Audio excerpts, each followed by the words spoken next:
Good morning. In our devotional series on the afterlife, we have been sort of setting things up, talking about the importance of thinking about death and heaven and hell and judgment. I mean, many people spend more time planning a weekend vacation than they do thinking about eternity. And so this is obviously a miss. We need to think about this.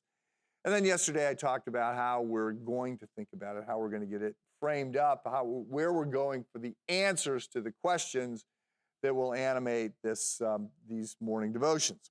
So we have another day of throat clearing here before we actually turn to the questions, and that is just the critique that you will hear that Christians are become too heavenly minded to be of any earthly good.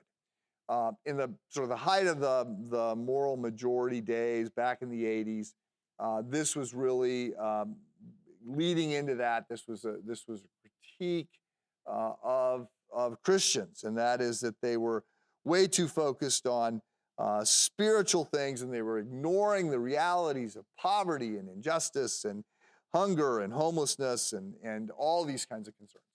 So and then, of course, the critique was then too many people went in the exact opposite direction and got way too concerned about temporary issues, and were not nearly as concerned enough about more of the spiritual issues, or not nearly as focused on evangelism as they needed to be.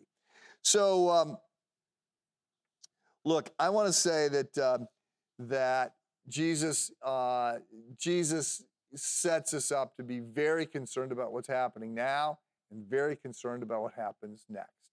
And in fact, that if we are heavenly minded, that will actually motivate us to be very focused on a lot of things that are going on here and now. C.S. Lewis has this brilliant quote in Mere Christianity, and a number of years ago, I was back at the college. There was a reunion for the college ministry that Sherry and I had been involved in, and this guy came up to me and he says, "I've got a quote from you on my computer screen. You're my screensaver, whatever, this thing that would pop up way back when that was a thing." And he says, "I got this great quote from you," and I said, "Oh, really?" I'm quite surprised, and he says, "Yeah." And he says it talks about, that if you look at, if you read history, you will find those Christians that did the most for this world were just those who thought the most about the next. And I said, "Oh, yes. The apostles themselves who set on foot the conversion of the Roman Empire, the great men who built up the Middle Ages, the English evangelicals who worked to abolish the slave trade, all left their mark on earth precisely because their minds were occupied with heaven. It is since Christians have largely ceased to think of the other world that they have become so ineffective at this one. Aim at heaven and you'll get earth thrown in. Aim at earth and you'll get neither." And he said, "Yes, that's the quote." And I said, "Oh, yes, it's a brilliant quote." I said, "But I must tell you, it's not mine. That is C.S. Lewis." So did I say it? Yes, I said it. I memorized it. I'm very, very moved by it, but please understand, you should not be citing Mike Woodruff on that. You need to cite C.S. Lewis in Mere Christianity. So I do think, and I think there's a growing consensus, even among some non-Christians, that are now recognizing that those that are seeking to embody the vision and values and the teachings of Jesus are the ones who are helping create societies that last. And so as secularism is imploding, it's very parasitic. Secularism depends on the cut flower civilization. It doesn't bring the values that make a society work. And as more and more people, including atheists, Douglas Murray, who calls himself a Christian atheist, Richard Dawkins, who says he's a cultural Christian, there's a number of people who say, yes, I like kindness and humility and human dignity and all these things.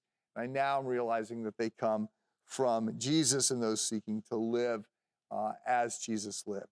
So the first thing I want to say is that we need to understand that in thinking about eternity, that is not a cop-out. That is not going to lead us to not be concerned about this world. Jesus taught us, right, to be people who is advanced party, who are seeking, we see this in the Sermon on the Mount, who are seeking to inculcate the vision and values of Christ that lead us to go to the end of the line, to elevate the concerns of others, right, to be like Jesus, Philippians chapter 2, who, although he existed in the form of God, did not regard equality with God a thing to be grasped, but humbled himself, taking the form of a servant, right?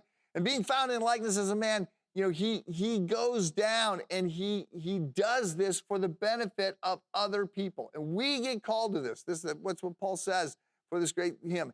Have this attitude in yourselves, which is also in Christ Jesus. So living in light of eternity is not going to lead us to be less effective in this life. It's going to lead us to be more effective. Have a good day.